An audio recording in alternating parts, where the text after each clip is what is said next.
ಒಂದು ಪರೀಕ್ಷೆಯಲ್ಲಿ ನಿಮ್ಮ 5 ಜನ ಸ್ನೇಹಿತರ ಅಂಕಗಳು ಬಂದು 10, 20, 30, 40, 100 ಆಗಿದೆ ಅಂತ ಅನ್ಕೊಳ್ಳೋಣ.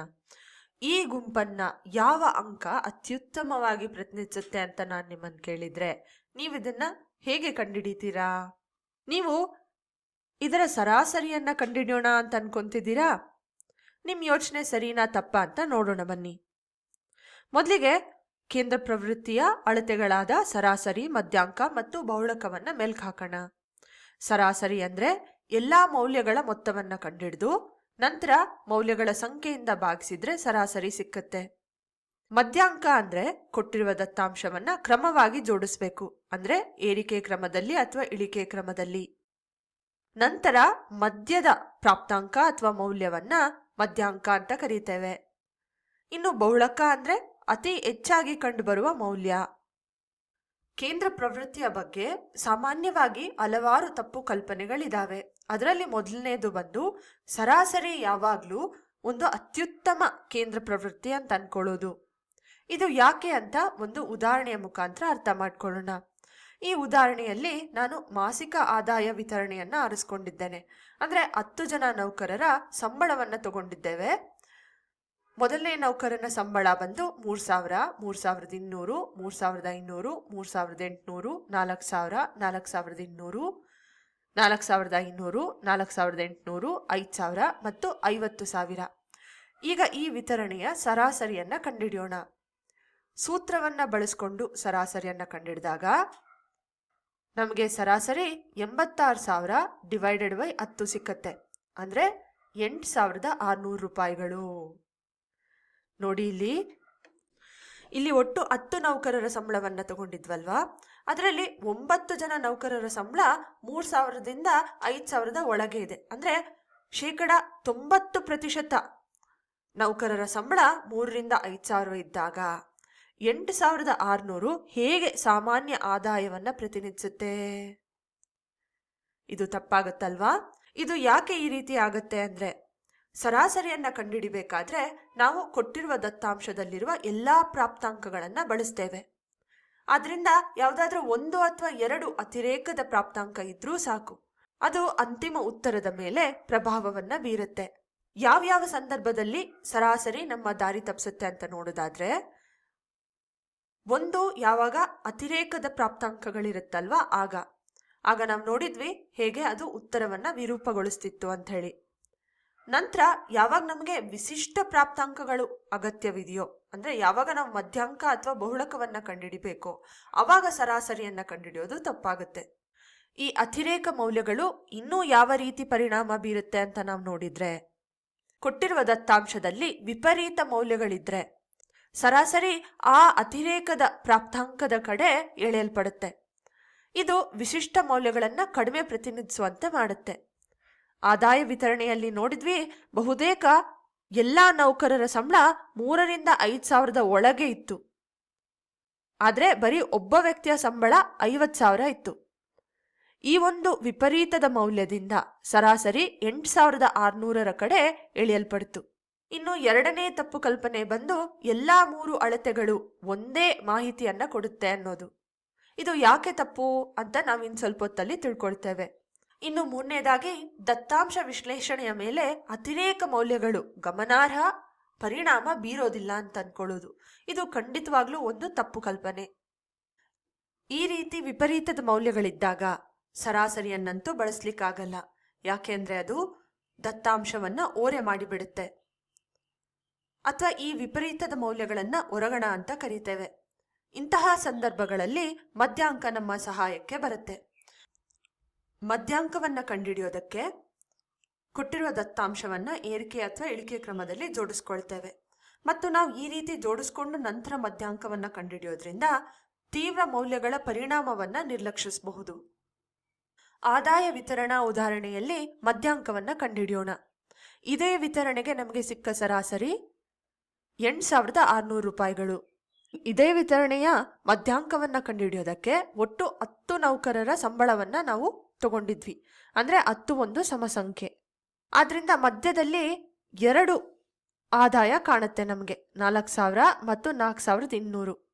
ಮಧ್ಯಾಂಕ ಬಂದು ಈ ಎರಡು ಆದಾಯದ ಸರಾಸರಿ ಆಗಿರುತ್ತೆ. ಅಂದರೆ 4,000 ಪ್ಲಸ್ 4,200 ಡಿವೈಡೆಡ್ ಬೈ 2. ಆಗ ನಮಗೆ ಮಧ್ಯಾಂಕ 4,100 ಅಂತ ಸಿಕ್ಕತ್ತೆ. ಒಟ್ಟಾರೆ ಹೇಳೋದಾದ್ರೆ ದತ್ತಾಂಶವನ್ನ ವಿಶ್ಲೇಷಣೆ ಮಾಡ್ತಾ ಇದ್ದೇವೆ ಅಂದರೆ ಮಧ್ಯಾಂಕ ಪರಿಪೂರ್ಣವಾಗಿರುತ್ತೆ. ಉದಾಹರಣೆಗೆ ನಿಮ್ಮ ನೆರೆಹೊರೆಯಲ್ಲಿ ಇರೋ ಮನೆ ಬೆಲೆಗಳನ್ನು ನೋಡಿ ನೀವು ಒಂದು ಮನೆಯನ್ನು ಖರೀದಿಸಬೇಕು ಅಂದ್ಕೊಂಡಿದ್ದೀರಾ ಅಂದ್ಕೊಳ್ಳೋಣ. ನಿಮ್ಮ ನೆರೆಹೊರೆಯಲ್ಲಿ ತುಂಬ ದುಬಾರಿಯಾಗಿರುವ ಮನೆಗಳಿರ್ಬೋದು ಅಥವಾ ಕಡಿಮೆ ಬೆಲೆಯ ಮನೆಗಳು ಇರ್ಬೋದು. ಇಂತಹ ಪ್ರಕರಣದಲ್ಲಿ ನೀವು ಸರಾಸರಿಯನ್ನು ಕಂಡುಹಿಡಿದ್ರೆ ನಿಮಗೆ ಅದು ಒಂದು ವಿಪರೀತದ ಮೌಲ್ಯ ಇದ್ದಾಗ ಉತ್ತರವನ್ನು ಓರೆ ಮಾಡಿಬಿಡುತ್ತೆ. ಆಗ ನೀವು ಒಂದು ತಪ್ಪು ಪರಿಕಲ್ಪನೆಗೆ ಬಂದ್ಬಿಡುವ ಸಾಧ್ಯತೆ ಇದೆ. ನಮ್ಮ ಕಾಲೋನಿಯಲ್ಲಿ ಮನೆಗಳ ಬೆಲೆ ತುಂಬ ದುಬಾರಿ. ಇಂತಹ ಪ್ರಕರಣಗಳಲ್ಲಿ ಮಧ್ಯಾಂಕವನ್ನು ಕಂಡುಹಿಡಿಯೋದು ಉತ್ತಮ. ಇನ್ನು ಅದೇ ರೀತಿ ಆದಾಯ ವಿತರಣೆಯಲ್ಲಿ ಕೂಡ ಕೆಲವರ ಸಂಬಳ ಕಡಿಮೆ ಇರ್ಬೋದು, ಆದರೆ ಕೆಲವರ ಸಂಬಳ ತುಂಬ ಜಾಸ್ತಿ ಇರ್ಬೋದು. ಇಂತಹ ಪ್ರಕರಣದಲ್ಲಿ ಸರಾಸರಿಯನ್ನು ಕಂಡುಹಿಡಿಯೋದು ಸೂಕ್ತ ಅಲ್ಲ, ಮಧ್ಯಾಂಕವನ್ನು ಕಂಡುಹಿಡಿಯೋದೇ ಸೂಕ್ತ. ಇನ್ನು ಮತ್ತೊಂದು ಪ್ರಕರಣ ಅಂದರೆ ನಾವು ಮೊದಲಿಗೆ ಶುರು ಮಾಡಿದ್ವಲ್ವಾ, ಪರೀಕ್ಷೆಯಲ್ಲಿ ನಿಮ್ಮ ಸ್ನೇಹಿತರು ಗಳಿಸಿದ ಅಂಕಗಳು ಅಂಥೇಳಿ.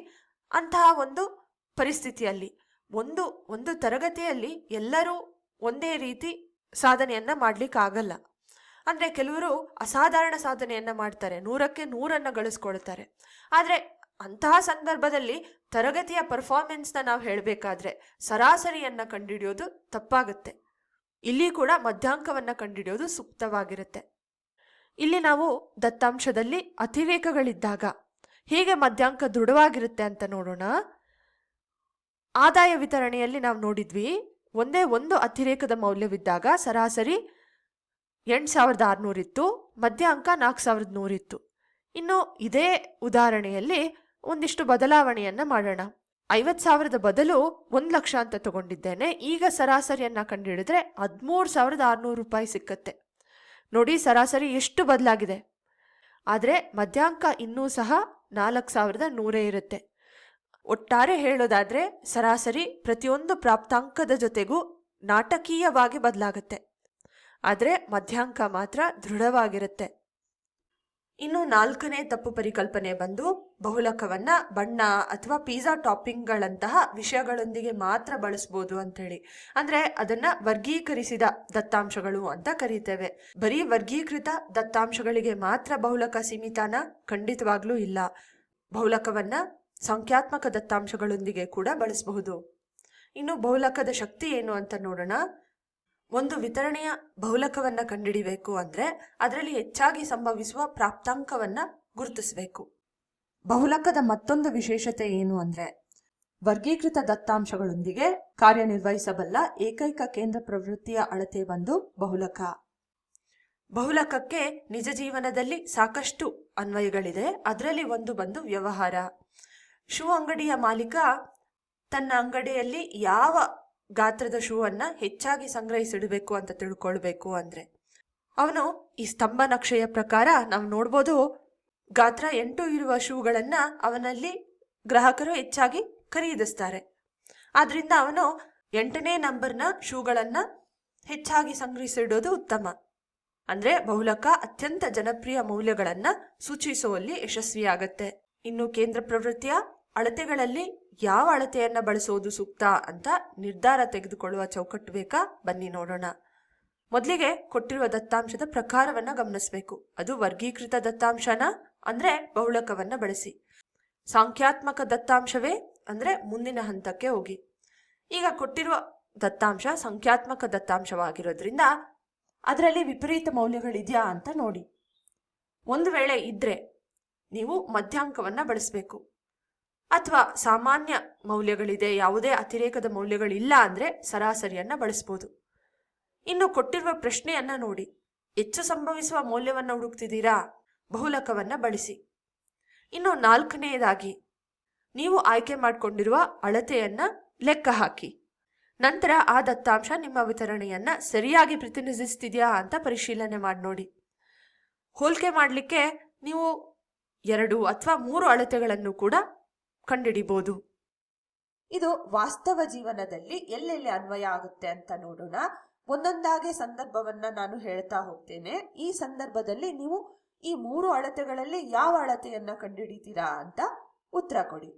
ಮೊದಲನೆಯದಾಗಿ ಉದ್ಯೋಗ ಕಾರ್ಯಕ್ಷಮತೆಗೆ, ಅಂದ್ರೆ ಉದ್ಯೋಗಿಗಳ ಕಾರ್ಯಕ್ಷಮತೆಯನ್ನ ನಾವು 1ರಿಂದ 10ರ ಸ್ಕೇಲ್ನಲ್ಲಿ ರೇಟಿಂಗ್ಗಳನ್ನ ತಗೊಂಡಿರ್ತೇವೆ.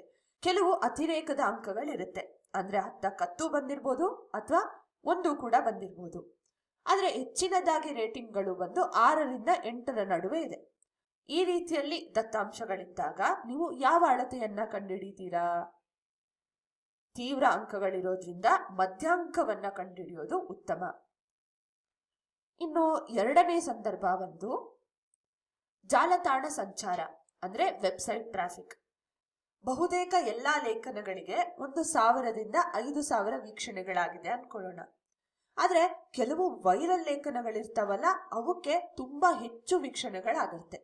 ಅಂದ್ರೆ 5 ಲಕ್ಷ 10 ಲಕ್ಷ ವೀಕ್ಷಣೆಗಳು ಕೂಡ ಆಗಿರುತ್ತೆ. ಹೀಗಿದ್ದಾಗ ನೀವು ಯಾವ ಅಳತೆಯನ್ನ ಬಳಸ್ತೀರಾ?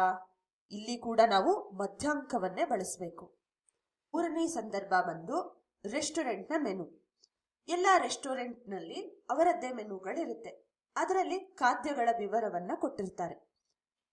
ಅವರು ಯಾವ ರೀತಿ ರೆಸ್ಟೋರೆಂಟ್ ಮೆನುನ ಡಿಸೈಡ್ ಮಾಡ್ತಾರೆ ಅಂದ್ರೆ, ಯಾವುದು ಹೆಚ್ಚಾಗಿ ಗ್ರಾಹಕರು ಸೇವಿಸ್ತಾರೋ ಅವುಗಳನ್ನ ಅವರ ಮೆನುನಲ್ಲಿ ಇಟ್ಕೊಂಡಿರ್ತಾರೆ.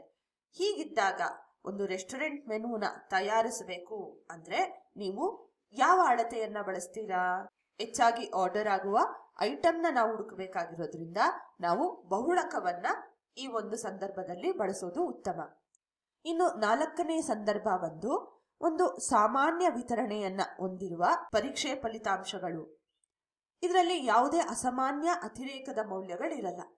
ಹೀಗಿದ್ದಾಗ ನೀವು ಯಾವ ಅಳತೆಯನ್ನ ಬಳಸ್ತೀರಾ? ಇಲ್ಲಿ ಸರಾಸರಿಯನ್ನ ಬಳಸೋದು ಸೂಕ್ತ. ಇನ್ನು ಒಟ್ಟಾರೆ ನೋಡೋದಾದ್ರೆ ಸರಾಸರಿಯನ್ನ ಯಾವುದೇ ಅತಿರೇಕದ ಮೌಲ್ಯಗಳು ಇಲ್ಲದ ಸಂದರ್ಭದಲ್ಲಿ ಬಳಸ್ತೇವೆ. ಇನ್ನು ಮಧ್ಯಾಂಕವನ್ನ ಅತಿರೇಕದ ಮೌಲ್ಯಗಳಿದ್ರೆ ಫಲಿತಾಂಶಗಳು ಓರೆ ಆಗ್ಬಿಡುತ್ತೆ. ಹಾಗಾಗಿ ನಾವು ಸರಾಸರಿಯನ್ನ ಕಂಡುಹಿಡಿಯೋ ಬದಲು ಮಧ್ಯಾಂಕವನ್ನ ಕಂಡುಹಿಡಿತೇವೆ. ಇನ್ನು ಹೆಚ್ಚು ಜನಪ್ರಿಯ ಮೌಲ್ಯವನ್ನ ಹುಡುಕಬೇಕು ಅಂದ್ರೆ ಬಹುಳಕವನ್ನ ಕಂಡುಹಿಡಿತೇವೆ. ಈ ಕೇಂದ್ರ ಪ್ರವೃತ್ತಿಯ ಅಳತೆಗಳನ್ನ ಕಂಡುಹಿಡಿಯುವಾಗ ನಾವು ಅಳವಡಿಸಿಕೊಳ್ಳಬಹುದಾದಂತಹ ಉತ್ತಮ ಅಭ್ಯಾಸಗಳು ದತ್ತಾಂಶವನ್ನ ಪರಿಶೀಲನೆ ಮಾಡಿ ನೋಡುವುದು. ಯಾವುದಾದ್ರೂ ಅತಿರೇಕದ ಮೌಲ್ಯಗಳಿದೆಯಾ, ಇದರಿಂದ ಫಲಿತಾಂಶಗಳು ಓರೆ ಆಗುತ್ತಾ ಅಂತ ಒಮ್ಮೆ ಚೆಕ್ ಮಾಡಿ ನೋಡುವುದು. ನಂತರ ನಮಗೆ ಕೇಳಲಾಗಿರುವ ಪ್ರಶ್ನೆ ಏನು ಅಂತ ಪರಿಗಣಿಸೋದು ಮತ್ತು ಹೋಲಿಕೆಗೆ 2 ಅಥವಾ 3 ಅಳತೆಗಳನ್ನ ಕಂಡುಹಿಡಿಯೋದು. ಇನ್ನು ಕಡೆಯದಾಗಿ ನಾವು ಯಾವ ಅಳತೆಯನ್ನ ಬಳಸ್ಕೊಂಡ್ವಿ ಮತ್ತು ಯಾಕೆ ಅಂತ ವರದಿ ಮಾಡೋದು.